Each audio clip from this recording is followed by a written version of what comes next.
I'm Nicole Katner. I'm at Howes and Worth Gallery in Piccadilly, ready to meet art critic Oliver Basciano.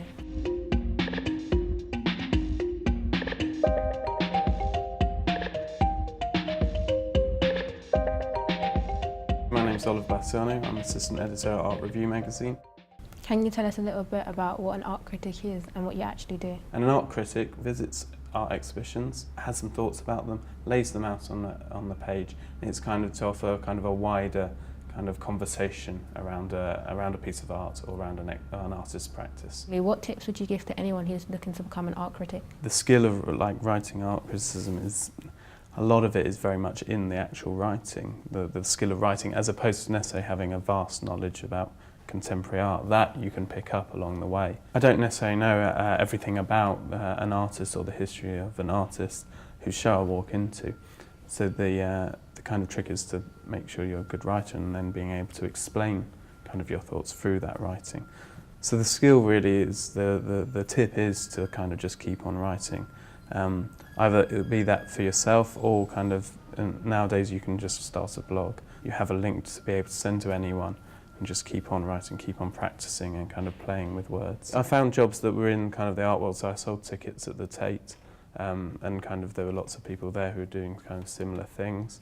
So kind of, you do have to have, initially at least, another job on the side, but then eventually, even if you don't get a job within a magazine, if you stay freelance and you're good and people like your work, that you'll pick up enough work to kind of to just about pay the rent. How would you go about reviewing the show that we're at today? We're at Howes and Worth for Philida Barlow's solo show. Everyone has different ways of going about reviewing a show. The next kind of writer will have a completely different way to mine. But personally, I kind of try not to read anything about the show.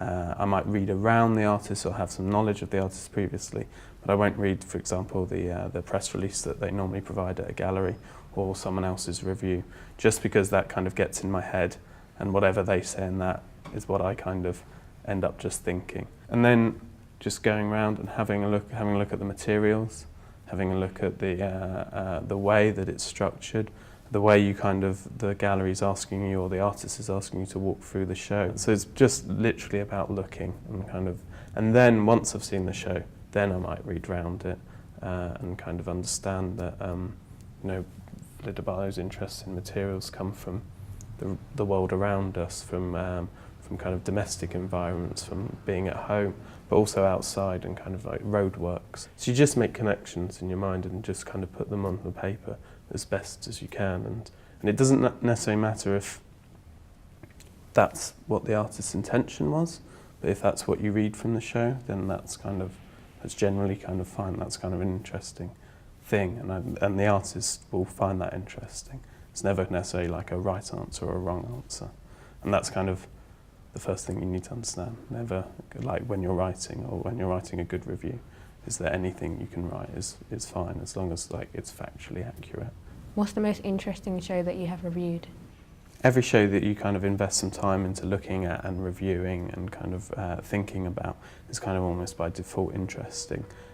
Either because the work is really interesting and you're into it and it makes you think about different things, or you don't like it and even if you're kind of bored by it, it's kind of interesting of why you personally are bored by it or where you think the artist went wrong. One show that I kind of went into without having any expectations of necessarily liking it was curated by the artist Mark Wallinger, who won the Turner Prize. It was a couple of years ago at the Hayward Gallery. It was called The Russian Linesman, named after the nickname for the 1966 referee in the World Cup.